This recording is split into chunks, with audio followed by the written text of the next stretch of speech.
What would you take to see the truth? Would you peek behind the curtain of everything you know? For many, this answer might be tentative at best. It takes a certain kind of courage to leave behind what you know, to fully embrace the pain of being wrong, or worse, the shock of being ignorant. This is exactly the kind of courage displayed by Aldous Huxley in 1953, when he decided to travel inward to the foundation of his own perceptions.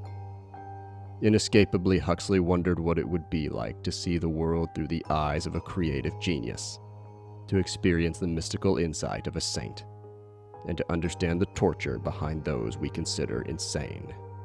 Do you really know the world you see? Are you certain of who you are? These are the questions that led Huxley to embark on his journey with mescaline. The active ingredient in peyote was revered by many Native American tribes and aided in shamanic rituals for thousands of years. It took its place as a sacramental substance, sometimes even residing at the heart of these cultures. Just as these people understood the profound change in consciousness and perspective, so too was Huxley about to understand. As Huxley sat back and waited for the mescaline to kick in, he slowly began to experience its effects. He saw sunlight as intense golden beams. Later on, colors started to take a sharper, more intriguing quality. But what struck him most was that his understanding of things evaporated. He no longer looked at objects with the labels he used to describe them. He now saw only their meaning, a meaning so deep and so profound that only one word could be used to describe it: isness. This isness, as Huxley describes, is the beautiful, significant, and almost transcendent quality that is inherent in all things. The miracle of existence shared by all things speaks to the testament and incomprehensible nature of reality. Now, it's easy to hear something like that and think, so what? A recognition that everything is full of meaning is hardly a revolutionary thought. And it is, in fact, quite paralyzing if one treats it as true. How, if at all, is one supposed to make sense of the world if everything is so full of meaning? The answer to this appropriately leveled objection takes less the form of a rebuttal and more the shape of a recognition about ourselves. Our brains, as impressive and efficient as they are, funnel down the infinite complexity of what we see in the world to something which we can digest.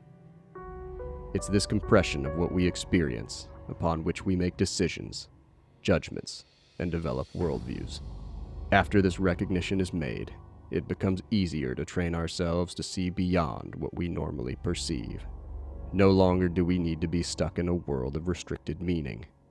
Always and forever, at your fingertips, is a world of meaning you can discover. This expanded awareness, once trained, can perhaps be that which unlocks newer and more complete perspectives, not only of the world, but of yourself. However, this ability is not necessarily a comforting one. Even though it brings freedom, it is at the cost of your own certainty. To experience new meaning is to have the recognition that you might have been ignoring it all along. That is to say, you must admit that you were wrong, or if not wrong, at the very least, unaware. Admissions like these are deeply uncomfortable to people, and your ego will fight tooth and nail to assert itself as the entity which correctly understands the world around you. Wrestling with the ego is where many people will stop, but under the influence of psychedelics, many have won this match, if only for a short time. They come out on top of their ego and beat it into submission, usually achieving an ego death. An ego death, if you've never experienced it, is at once terribly disturbing, but equally freeing. To be released from who you think you are leaves you in a world of possibility, of nothing but meaning. But it also does not leave you tethered to anything. It would be incorrect to say that we should all strive to be this free-floating state constantly. We obviously must walk a line between who we are and the world around us, not always giving so much that we are shattered to pieces, but not holding on so tightly that nothing allows us to change. Huxley understood this when he wrote the following: "Most men and women lead lives at the worst so painful, and at the best so monotonous, poor, and limited, that the urge to escape, the longing to transcend themselves, if only for a few moments, is and has always been one of the principal appetites of the soul. So then let's take a lesson from this early psychonaut and fulfill this appetite of our soul. Even if we cannot see the meaning in everything around us all of the time, let's strive to see more of it which we overlook. Let's attempt to see the world differently, if for no reason than to experience the joy of something new. Find something plain or unexpected and see the meaning in it. Expand your awareness and open your mind. There is no telling who you could become if you unlocked the doors of your own perception.